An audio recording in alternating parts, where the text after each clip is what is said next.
Bom, uma pergunta que a gente faz para todos aqui, né? A expectativa dos clientes lá no começo, quando você faz o projeto, tá lá em cima, né? E aí imagino que quando você entrega a casa, a expectativa continua sendo atendida, porque foi muito bonita. Mas o que eles falaram para você? Nossa, ó, graças a Deus foi um casal de cliente que eles, assim, a gente conseguiu superar a expectativa, né? Porque nessa casa, apesar de a gente ter feito todo o acompanhamento de interiores, não teve 3D. Então eles não viram nada antes. Caraca. Nada. Confiaram 100%. 100%. Então, eles... O Bruno deu um toque para mim. Continua, segue. O microfone tá fora. Então tá bom. Então, assim, foi muito legal, porque eles confiaram cegamente. Então, eles não viram nada antes. Então, foi tudo em cima de conversas que a gente foi fazendo, e aí a gente foi desenvolvendo para cada compra, cada material. E como a ambientação a gente pede para sair da casa, então eles não viram a casa 100% pronta no final. Eles só entraram a hora que estava tudo lá, né? Então, esse contexto, por exemplo, assim, uma ação de cama, tapetes, eles nem chegaram a ver, quadros, eles não chegaram a ver nem num 3D e nem na hora de compra, porque eu separei e levei tudo lá. Então é uma surpresa que foi legal, foi gostosa. Mas eu brinco que é a hora que eu mais tenho medo, sabia? Eu falo assim, outro dia eu conversei com um outro arquiteto e ele falou assim, me dá dor de barriga na hora de apresentar o anteprojeto. Eu falo, eu não tenho. Eu falo, de boa, apresento feliz lá. Eu falo, mas na hora que eu entrego a chave, que o cliente mudou, confesso que dá um friozinho na barriga. Por quê? Porque ele vai vivenciar, é o test drive mesmo, né? É diferente você olhar ali a planta, o projeto. E aí, será que na hora que ele for cozinhar, lá naquela cozinha dele, ele vai falar, nossa, que legal, olha, a gaveta aqui deu certinho mesmo, que ela colocou, olha a posição, aqui tá na altura. Então, assim, eu fico muito pensando nisso, como está sendo ele agora usando essa casa, né? Ele realmente vivenciando tudo que a gente planejou tão minuciosamente. Então, essa parte me dá um jeitinho na barriga. Legal. E como que funciona para você, a sua cabeça, que eu falo que cada louquinho, né, que nenhum arquiteto acho que é muito normal, cada louquinho tem uma pira nisso, no conceito inicial do projeto, de onde vem toda a criatividade, como que você começa, tem um como, assim? Nossa, não sei te responder, acho 100%, assim, tipo, tem um...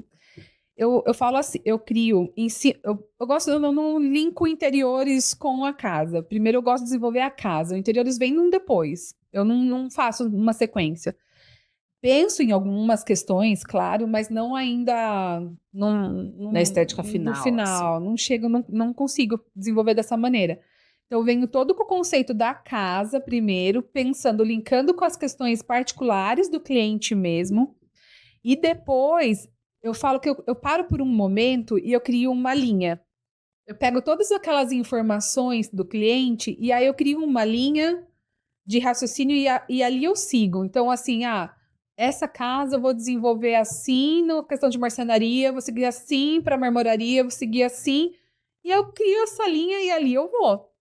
O que às vezes fica complicado é quando o cliente muda no meio do caminho, porque aí bagunça na cabeça, assim, porque você já criou aquela linha toda e no meio do caminho o cliente fala assim, eu acho que eu não quero mais tal coisa, tô pensando, e se for assim? Aí você fala, calma, preciso reorganizar aqui tudo de novo. Mas você sempre faz 3D, nesse caso que não teve um 3D. Não, na verdade, é assim, o escritório, ele nem sempre faz 3D de interiores. A gente tem uma proposta dentro do escritório que se o cliente não quiser desenvolver um 3D de interiores, a gente faz um acompanhamento de interiores. Então, é um acompanhamento que como foi esse? Ele é um às cegas. Então, qual é a diferença que eu explico para o cliente? Você não vai ver antes. Você vai me explicar tudo o que você quer, eu vou criar essa linha, a gente vai desenvolver em cima disso. Nas compras, você vai acompanhando, você vai vendo se você gosta, se você não gosta, a gente vai estar levando as propostas, mas você não vê isso pronto num 3D, como você viu a sua fachada, a sua casa, né, nos 360. A parte interna realmente fica numa confiança no escritório.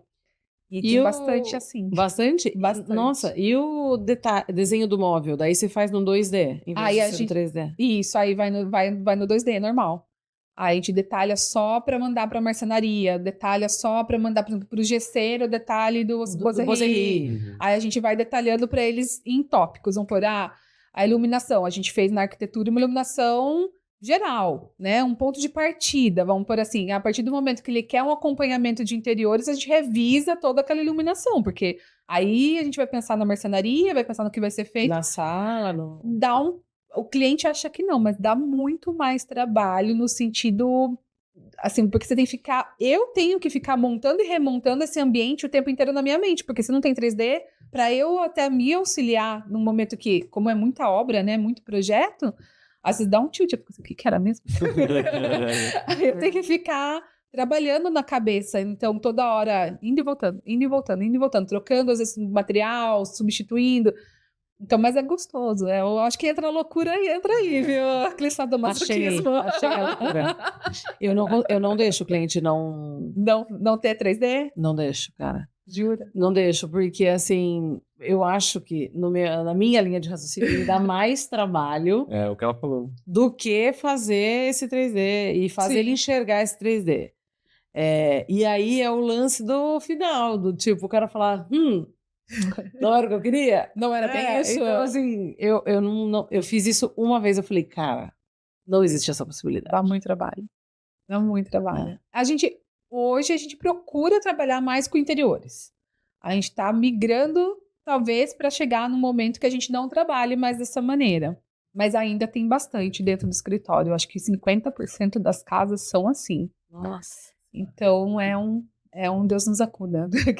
E é ruim por um outro lado. Eu acho que como acaba que vincula muito mais a mim, no sentido, precisa recorrer muito mais a mim. Então, isso é uma questão que atrapalha falando em termos de escritório. Porque se você tem o 3D e você tem um executivo de interiores, né? Qualquer pessoa pode responder uma dúvida, uma pergunta. Então, alguém da minha equipe pode estar abrindo lá e tirar a dúvida do cliente. Agora, se tá na minha cabeça... depende de você. Depende de mim. Então, se eu tô aqui com vocês, eu tô numa reunião com o cliente, como faz, né? Então, o cliente tem que esperar para ter esse time de resposta. Você sabe que, salvo um engano meu, eu me lembro que até um tempo atrás, vivia-se sem arquiteto. O engenheiro desenhava a planta e o cara metia o pau e construía. E hoje a gente olha para isso e fala, meu Deus, como é que se fazia uma coisa sem se pensar ergonomia, sem se pensar um monte de coisa, né? Porque...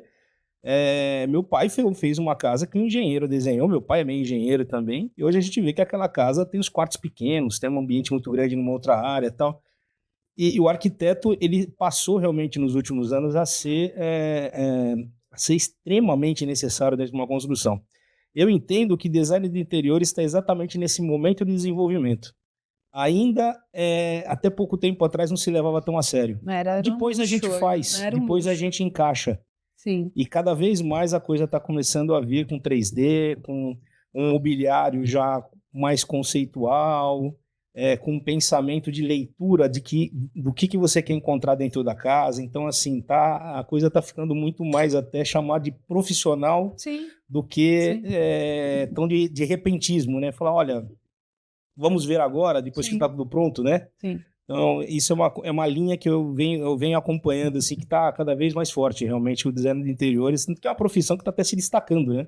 Fora da arquitetura, né? A pessoa quer realmente design de interiores fora dessa coisa só do arquiteto, vamos dizer assim. Se você gostou desse corte do podcast e quer continuar nos incentivando a trazer episódios novos por aqui, curta e se inscreva no canal. Isso é muito importante para nós. E se você quiser comentar a respeito desse tema, desse vídeo, ou até sugerir temas novos, convidados novos para a gente trazer aqui, coloque nos comentários. Eu mesmo vou te responder. Um grande abraço. Tchau.